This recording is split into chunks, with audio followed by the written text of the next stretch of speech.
So, after various discussions about the Indian Constitution, then the historical underpinning, the features, the amendments, significant provisions, basic structure, etc. Now, even the preamble. Now, I would like to enter into the Constitution various provisions one by one. And as I mentioned earlier, there are 22 broad chapters, which is called 22 parts. So, in this chapter, I will be discussing about the first part 1, which deals with the India, the states, then the states reorganization, formation of the new states, etc. Okay. So, this chapter is, I would like to call this part 1, and in this I would like to talk about the main articles first. So, part 1, so the main discussion is part 1, and in that part 1, articles 1 to 4 and its meaning and the various aspects of it. So, a general introduction to part 1, this is what my discussion in this video. Now, first of all, please remember, part 1, it talks about the union and its territory, and within that 4 articles are there. First article deals with the name and the territory of the union. Name and the territory. Okay. Name and territory of the union. I will come to that. Second article talks about admission or establishment of new states. Article 2 deals with admission, if you are admitting from outside, or establishment of new states. So, if you are creating new state or admitting states from outside, nowadays we are not admitting anybody from outside. Most of the things which are happening today are within the state, we are rearranging the state, changing the boundary and all. So, third article deals with formation of new states, alteration of area, boundary, etc. If you are creating from within, article 3 deals with reorganization of states.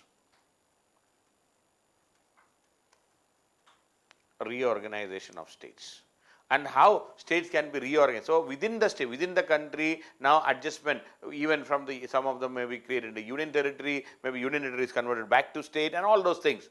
Like Jammu and Kashmir was a state, we converted into union territory and all those things. So, this is what we are doing, reorganization, formation new states, reorganize. I will elaborately talk about article 3. Article 4 says any law made under 2 and 3 or any law made under 2 and 3 which will also amend first schedule and fourth schedule. Any law or any new law made under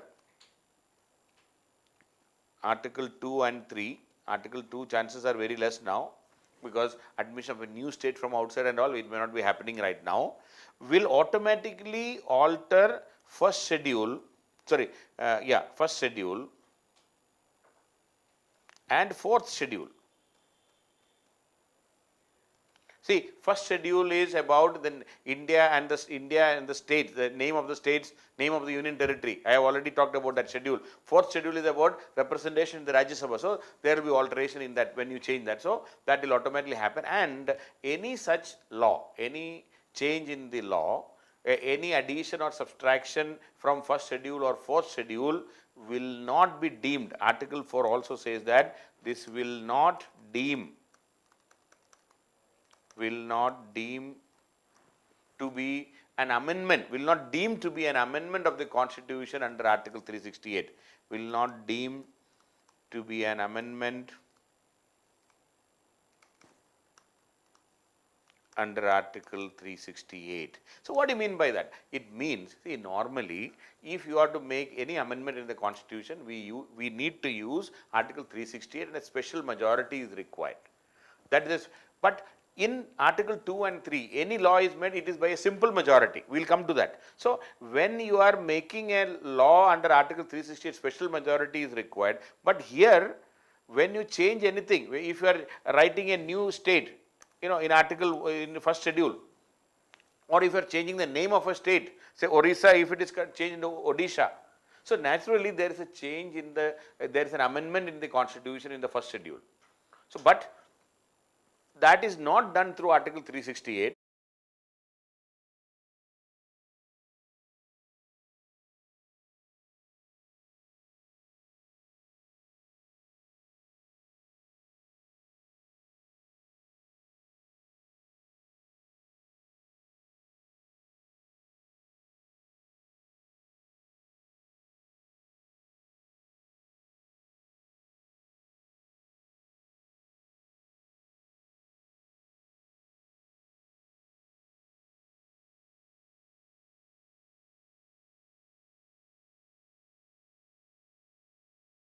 So, special majority is not required. So, that is why Article 4 clearly says that any law under Article 2 and 3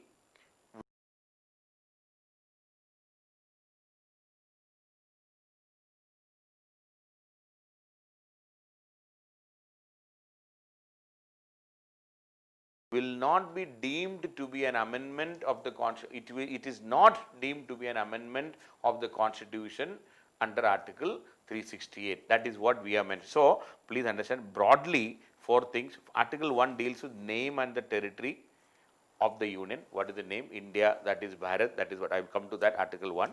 Then number 2, admission and establishment. If you have to admit a new state, what to do? Article 2.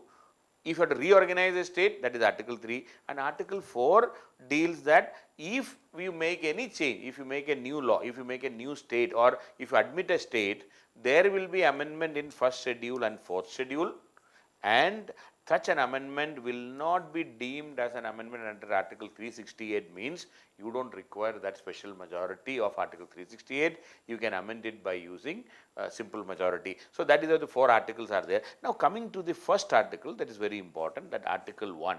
Article 1 is very interesting. Article 1 says India, that is Bharat, is a union of states. Now, just see, the constitution makers right from the beginning said that India is a federation, but independent experts did not agree that it is a federation. They said it is only a quasi-federal constitution. But when the constitution makers had to write down the first article is very simple, only one sentence: India, that is Bharat, is a union, shall be a union of states. Or it's clear, the exact sentence is India, that is Bharat, shall be a union of states. Shall be a union of states. So, now the question now asked is, why the constitution makers use the term union when they were always telling that India is a federation? So, when it came to writing down in the constitution, constitution makers did not use the term federation, instead they use the term union. So, union is used instead of federation. Because now, according to Ambedkar and according to experts, the term union is used because of 2 reasons. According to Dr. Ambedkar, the term union instead of federation was used because of 2 reasons. Number 1, Indian union is not a result of an agreement of independent and sovereign states. So, Indian union is not a result of an agreement between independent states as in the case of the American Federation. In American Federation, I said in another video that the states decide to join the federation, but in India the federation decided to create a state. So, India is a union, or Indian state is a union because the states did not decide to join together, rather the center decided to create states, number 1. Number 2, the Indian states or is a union, also it is also because the states have no right to secede. The states have no right to secede. So, what do you mean by this? Secede means to break away. Now, we wanted to make it very clear right from the beginning that these individual units, so states are the units of the federation, these units have no right to break away from the from India. They have no right to become independent. See, why this question? Because even in the US, there was this doubt regarding federation. When the states came together, they happily accepted Philadelphia Convention. But there is always this doubt, can the state at some point of time in future walk out of the federation? There is no answer to this question there. This ultimately led to the civil war in US. In USA in 1860s. So, the constitution makers had the experience of the working of all these constitutions, and constitution makers understood that federation is a slightly ambiguous term. There is a confusion regarding the word federation.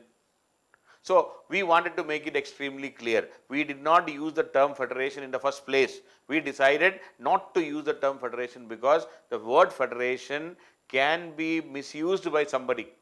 So, we use the term union. So, the constitution makers had the experience of what happened in America. So, even the Americans had to wage a civil war, a bloody civil war. They had to wage a bloody civil war to settle this doubt. So, this confusion regarding whether they can secede or not. Finally, they agreed. Finally, they accepted. Finally, the conclusion was that the states have no right to secede even in US. But we did not want to take a chance. So, that means Indian Federation. So, India is an indestructible federation. India is an indestructible federation of destructible states, meaning the state's boundary can be changed. Article 3 talks about that. The center can change the boundary of the state. Center can increase or decrease the size of the state. Center can create a new state. But union cannot be destroyed. So, India is an indestructible union of destructible states. Americans had to wage a civil war to understand that states have no right to secede. We did not want to create any confusion. We straight away wrote India, that is Bharat, shall be a union of states. That means the state have no right to secede, and also we are reminding the states that you did not come together to form a federation. The federation came first. The center came first. The center has created the states for the well-being of the people. For better administration, we created the states. For better management of the country, we created states. It is not because of the choice of the states. So, Article 1 is very important. It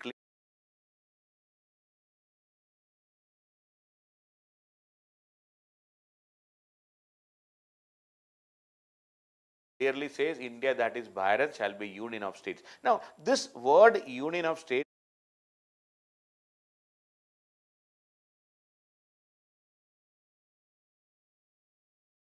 once again, let me just repeat, this union of states, the union of states word is used instead of word federation.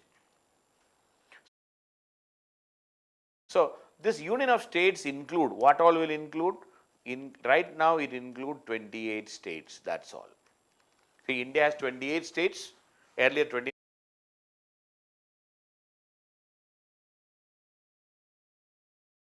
states were there. Jammu and Kashmir was taken away as a state and made as a union territory. So, this union of state, so federation is a group of states coming together. So, how many states are there in India? Only 28 states right now. All these 28 states are members of the Union of States. So, when we use the Union of States or Union of India, so Union of India includes 28 states right now. Union territories are not included in the Union of India. So, in Union of India, UTs are not included. So, where will you include union territories? Union territories are there in the territory of India. So, if you say territory of India, this includes 28 states plus the union territories. So, please make the distinction. So, Union of India means only the states, because union word is used instead of federation. So, federation of state means only the states will come under the picture of federation. And territory of India means all that which is under the control of India, the sovereign control, so it includes all the states and all the union territories. So that will come under territory. So Union of India and Territory of India, please make the distinction. So Union is 28 states and Territory of India means all states plus Union territory. So Article 1, India, that is Bharat, shall be Union of States. Article 2 deals with admission of new states. Article 3, reorganization of the states. Article 4 says when you make a new state or admit a new state, there will be changes in Schedule 1 and Schedule 4. Schedule 1 is about the name, the list of the states and the union territories. Schedule 4 is about the Rajya Sabha, representation of members, states in the Rajya Sabha. And also, these changes are done with simple majority, 2 and 3, Article 2 and 3, when a law is made, is by simple majority, special majority is not required, Article 368 is not used. So, this is about the, in general, about part 1 and Article 1 to 4.